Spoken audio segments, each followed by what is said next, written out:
Magandang pakinggan ito. Chief of Staff. Mr. Chair, it's a general question kung anong primary mandates ang ipopursue ni VP during the 6 years of her term. So kung maaari po si VP ang sumagot.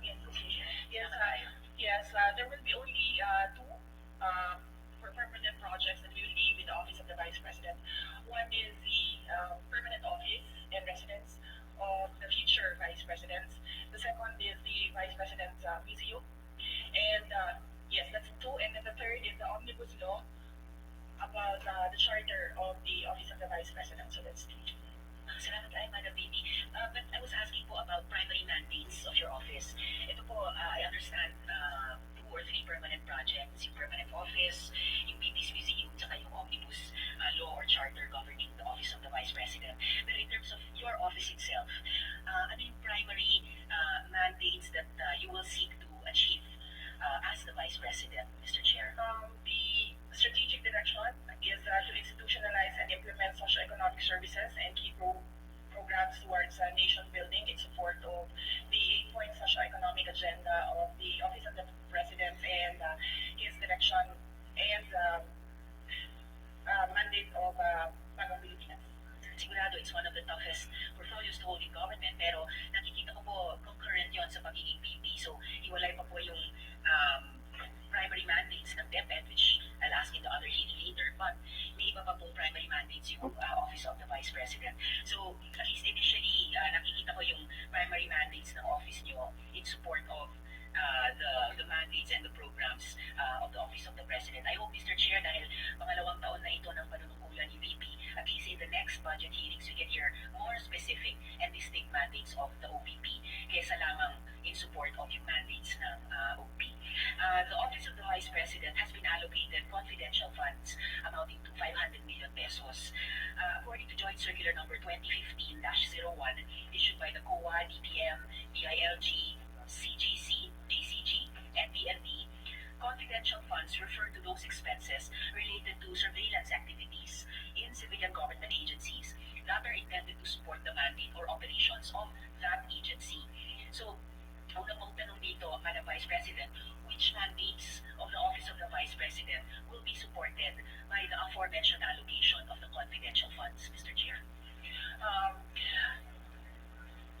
Mr. Chair, Your Honor, all of the projects of the Office of the Vice President use the confidential funds. That is intended for the safe, secure, and successful implementations of programs, projects, and activities and engagements of me and all the satellite offices, including the central office of the Office of the Vice President. Hindi na po sabi nyo yung primary mandates ng office nyo in the next 6 years would be in support of the primary mandates of the OP. So, alin po sa mga primary mandates na yon, as you conceive them in support of the primary mandates of the OP, alin sa mga primary mandates na yon ang masusuportahan or specifically gagastusan ng confidential funds na i-allocate ng Kongreso sa office nyo?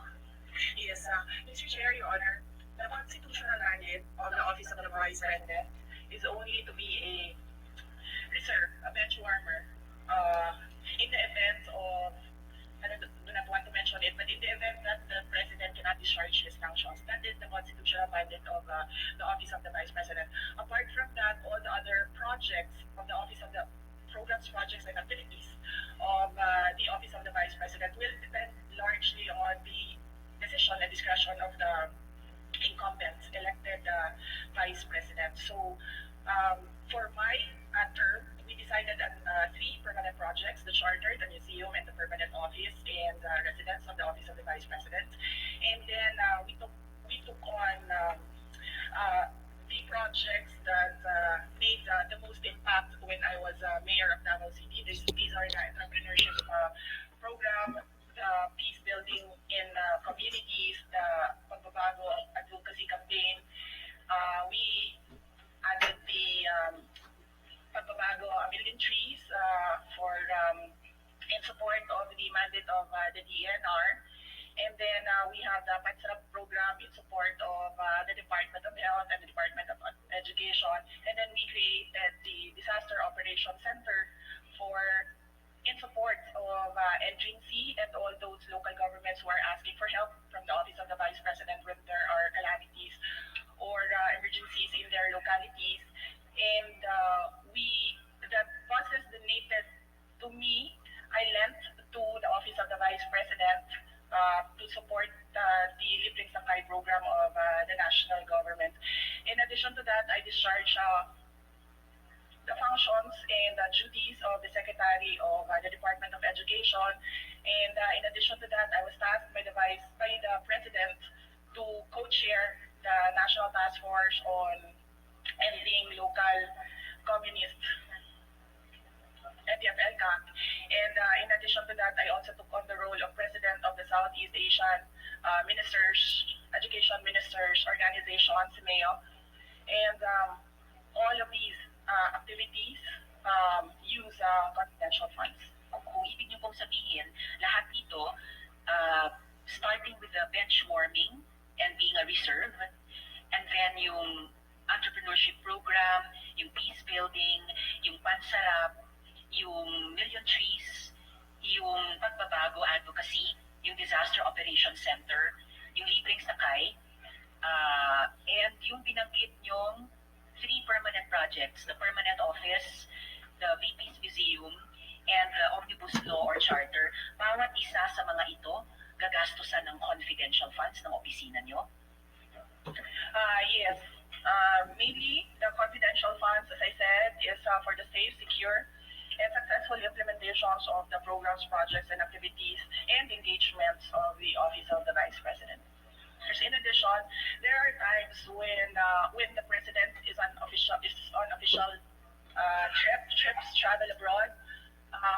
I chair the executive committee, which is the caretaker of the Office of the Vice President. This is an additional dagdag trabaho sa lahat ng mga trabaho na na-mention ko po. Yung ibang items na binanggit ni Madam VP na gagastusan din mo ng confidential funds, specifically ng OVP, tulad ng sa DepEd, sa NTF-ELCAC, sa SIMEO, pati yung executive committee pag wala si Presidente, malamang sa hindi, may sariling confidential funds na hindi na ginagastusan ng confidential funds na hinihingi ng Office of the Vice President. Madam VP, Mr. Chair, furthermore, the joint circular I cited provides that confidential funds can only be used for a limited range of purposes, such as the rental of transport activities related to confidential activities. Okay, so ikat na natin para makapagbigay tayo ng komentaryo. Anyway, talagang ayon sa sinasabi ni Vice President, yung confidential funds na hinihingi niya ay gagamitin sa mga mandates o sa mga programs, project at activities na sa tingin natin ay hindi naman talaga dapat. Okay? So, sabihin na natin na maganda yung kanyang hangarin, but then mali nga yung paraan. In fact, sa nakikita natin talaga, gusto nilang yung gustong gamitin itong confidential funds. Hindi lang siya kundi mga ibang government agencies. Dahil siyempre ito ay hindi na liniliquidate. Okay? So ang ibig sabihin, pag hindi na nililiquidate yan, so wala nang tanong-tanong kung saan nagamit yung pondo na yan. So talagang pwedeng maabuso. Okay? Whereas sa mga regular expenses, siyempre may liquidation yan. Kaya gano'n, ano? Ngayon, ikwan nga natin ito, ano? Ayon sa CUA, ang intelligence funds, confidential at saka intelligence funds ay supposed to be gagamitin yan for data o kay intelligence gathering. Okay? Ngayon, yung intelligence gathering na yan, siyempre may purpose yan. Siguro may talagang, halimbawa, may mga sindikato na huhulihin. Siyempre, talagang kailangan ang pondo diyan, ano? Okay? At saka sa pagkakaalam ko, yung talagang intelligence fund ay dapat lang sa mga government agencies lang, na tulad ng NBI, sa Philippine Coast Guard, sa Armed Forces natin, sa NICA, National Intelligence, ano ba yung coordinating, ano,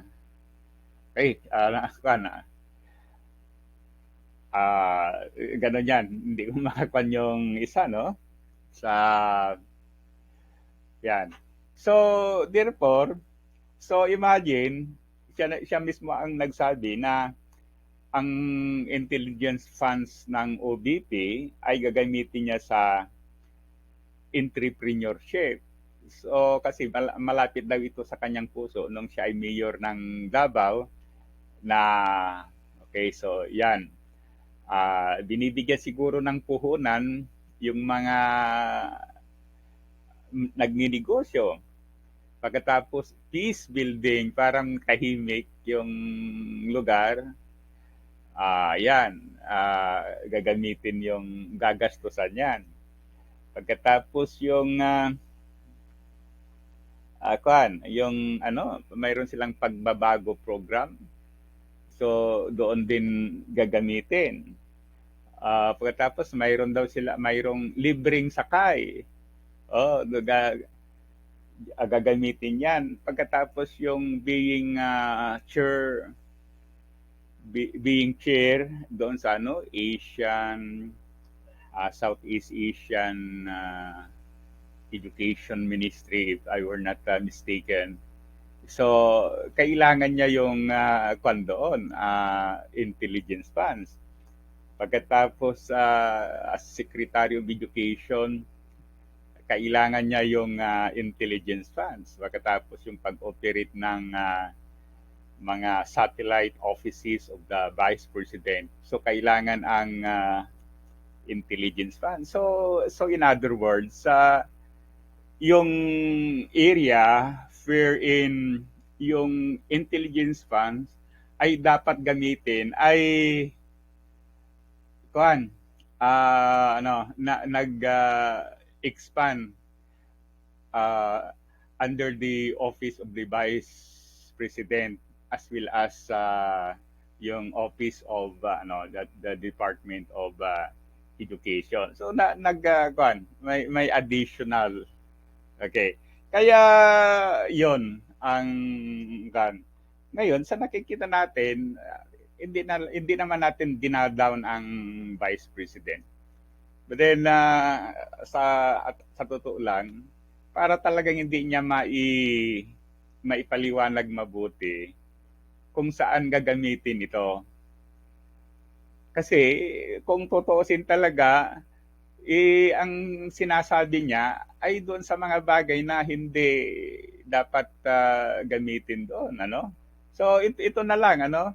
Halimbawa, ang presidente ng Pilipinas ay pumunta ng abroad for some official functions or official purpose.